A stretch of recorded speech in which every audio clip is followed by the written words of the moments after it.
This room's cold over here, though. All right, guys. Yesterday we started with some basics of complex numbers. Today we're going to cover operations with complex numbers. We're going to do addition and subtraction. We're going to do multiplication, and we're going to do division. Addition and subtraction will translate directly into vector operations.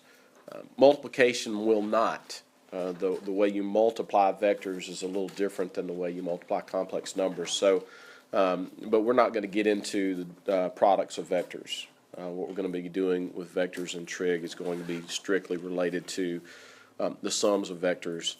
And we'll do some work with quotients, but we'll do that in relationship to de Moivre's theorem, and we'll do it also with just straight complex number applications of division. So today we're going to look at complex number operations, addition and subtraction, and multiplication and division. Addition and subtraction, multiplication are really easy. They work exactly the way you would want them to work. And division is different. Okay, the division of complex numbers is different. We did it in college algebra, so you'll kind of remember when we get there today. One of the things that we're going to do with the sum of vectors, or the sum of complex numbers, is look at the relationship between the two numbers and their sum. So let's start off with a simple example of adding two complex numbers. Negative 3 plus 4i plus 6 minus 2i. Now, our complex numbers here are both in standard form, a plus bi. So how would you think we're going to combine these by addition? Combine negative 3 and 6, and then 4 and 2. We're going to put like terms together, right? So if we use the language of complex numbers, we'll add the real parts, and we'll add the imaginary parts, of course, obeying the rules of our integer operations. So what is negative 3 plus 6? 3. It's positive 3. And then 4 minus 2i is plus 2i. So the sum of these two vectors is plus 2i. 3 plus 2i. Okay? Now, what I want to do is show you the relationship between the actual vectors and their sum. All right, so let's have a look at this in a graph, or on a graph. Let's look at the original two complex numbers. So let me draw a graph here for us.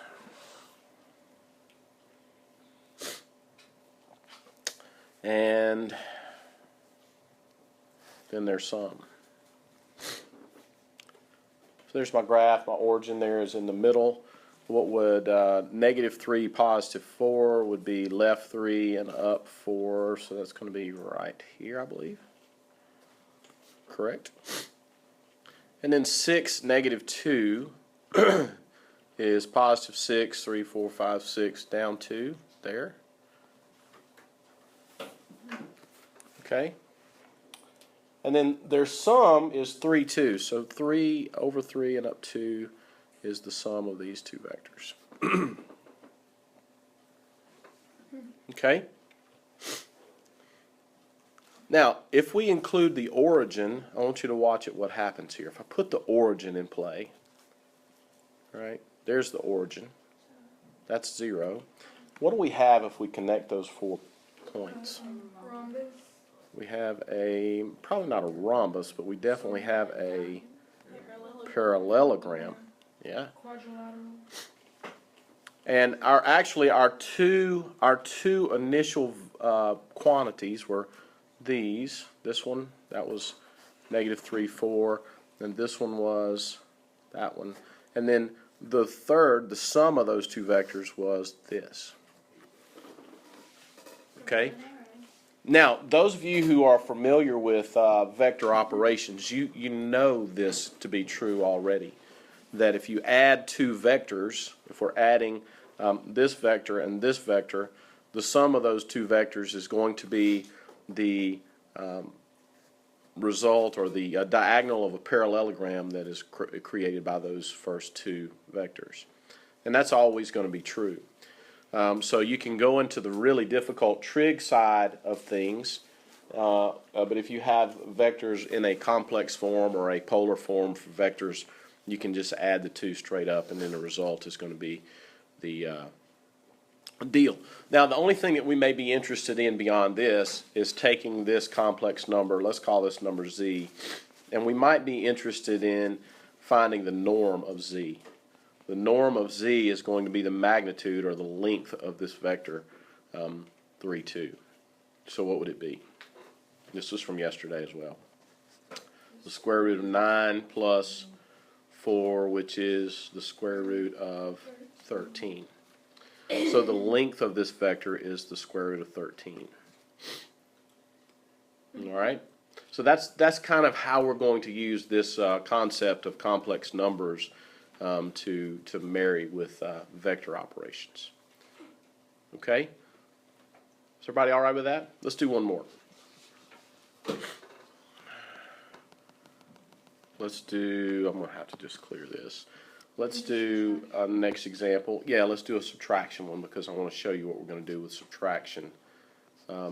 We're always going to rewrite subtraction as addition. Okay, so if we had -1 minus 2i minus 3 minus 4i. Switch the signs. Yeah, we're always going to rewrite this as addition. Because the definition, and this is going to be true with vectors as well, the definition of subtracting vectors or subtraction of vectors is defined as adding the opposite of the vector. Okay, the opposite of a vector just changes the signs. All right? Wouldn't 3 be negative? Yes, it is. Absolutely true. Yes. We would have caught that eventually, but this is the best time to catch that. So let's talk just a little bit about what the opposite of this quantity is going to look like. The opposite of this number. What quadrant is 3 minus 4i in? We're talking about quadrants. That's in quadrant 4, right? What quadrant is the opposite of that vector in? Or the opposite of that quantity is in quadrant 2.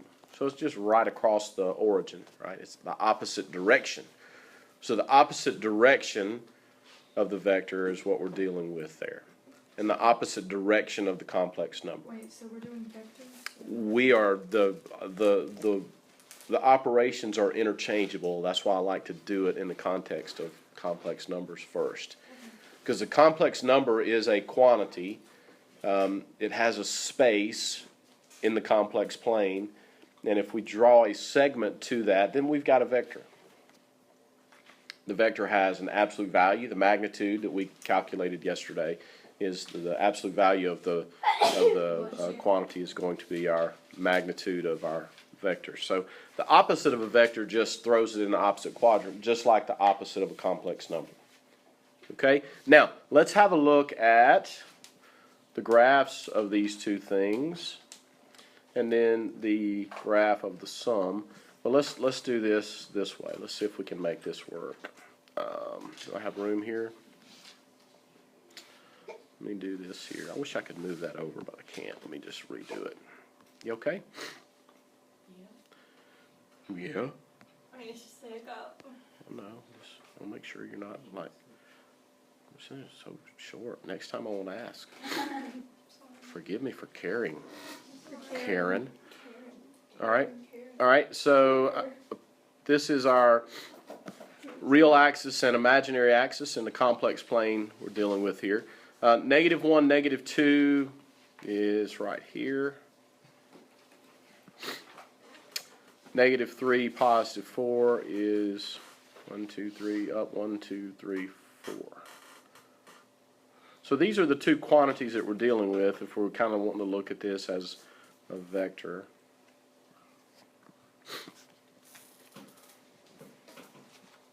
So if I completed my parallelogram, where would we expect our sum to be?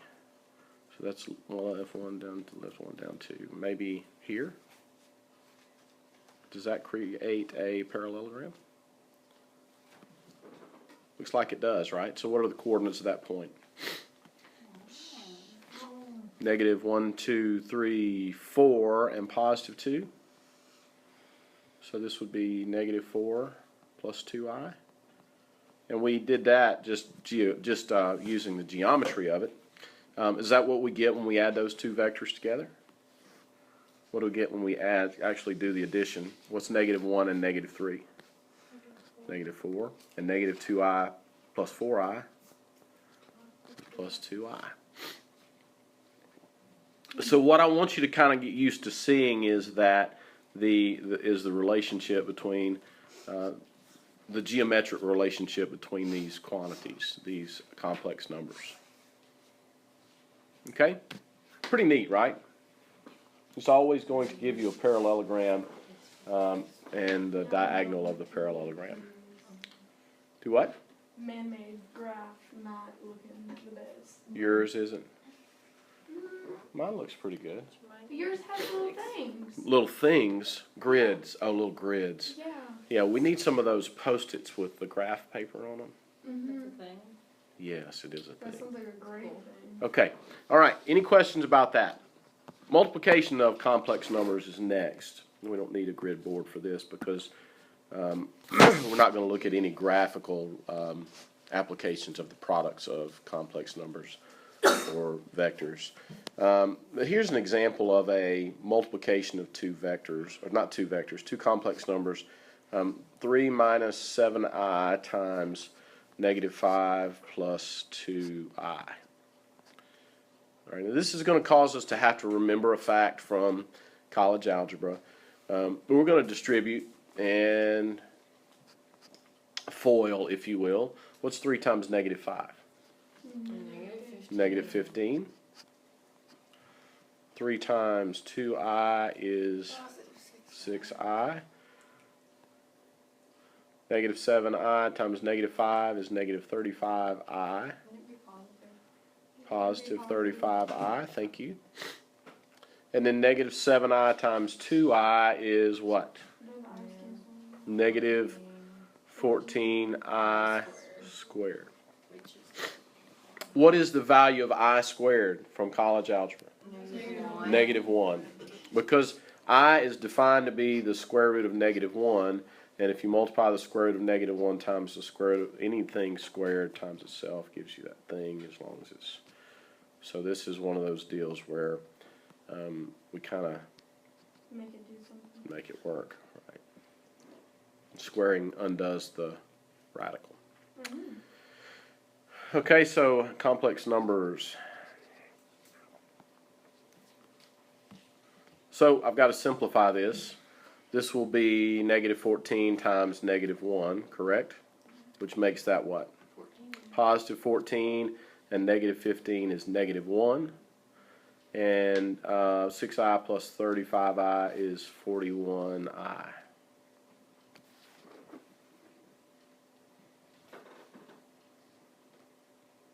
All right? That's easy enough, right? Yes. Okay. Just got to be careful with negatives. Got to remember that I squared is negative 1. That's the answer. Now, division of complex numbers is not as simple. All right. So when we talk about dividing complex numbers, here's what we mean. If we were dividing 6 plus I by 2i. 6 plus I divided by 2i.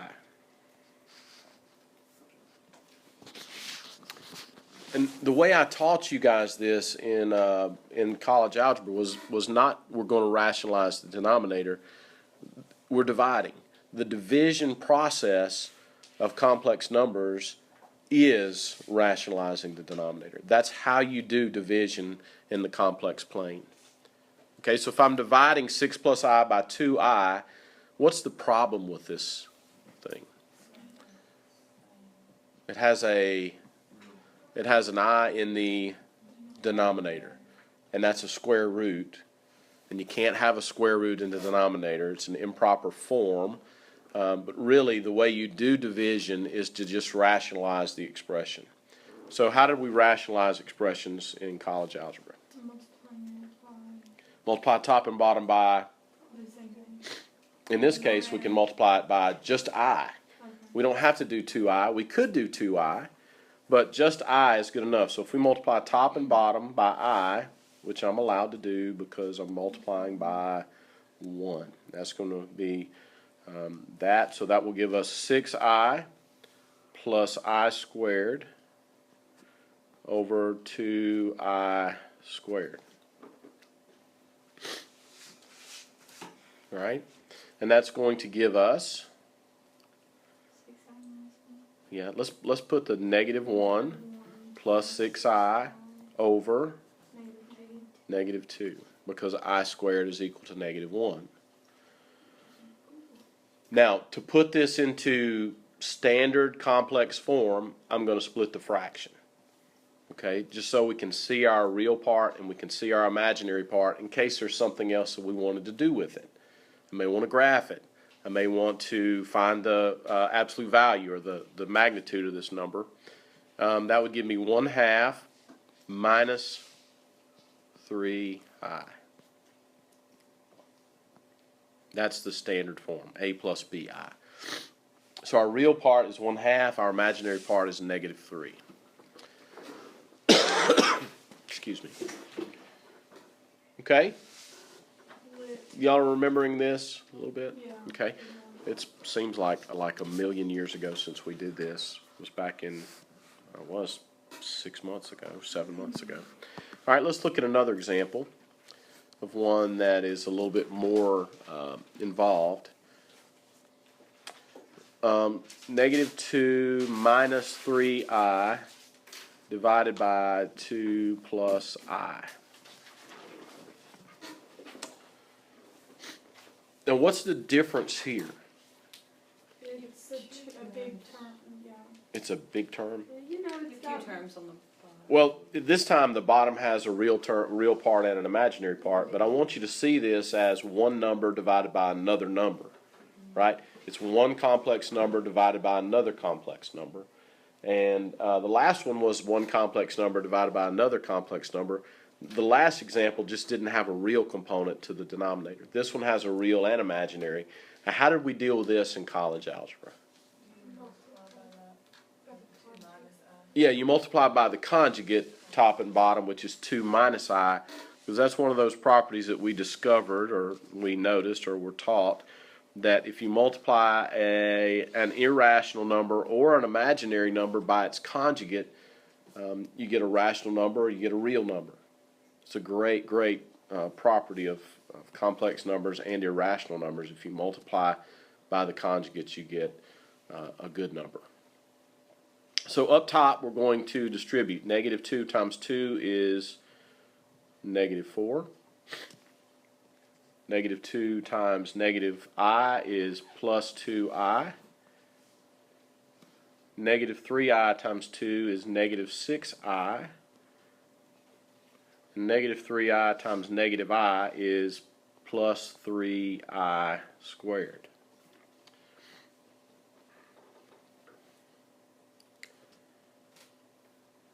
And in the bottom, because we're multiplying conjugates, we can just do the difference of squares. We just have to multiply the first and the last terms. 2 times 2 is 4, and I times negative I is minus I squared. The other two terms, 2I and negative 2I, would cancel each other out. All right, then we just have to clean it up. What is negative 4 plus 3I squared? Negative 7 is correct. And 2I minus 6I is minus 4I. And in the bottom I have 4 minus I squared, which is 5. It's 4 minus a negative 1. So in complex form that would be, in standard form that would be negative 7 over 5 minus 4/5 I.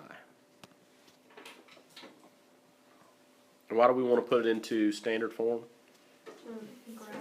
So we can see the real part, we can see the imaginary part. There's a lot of stuff we're going to do in trig when we start plugging the trig into this that's going to cause us to want to see those two things separated from each other. Okay? Any questions?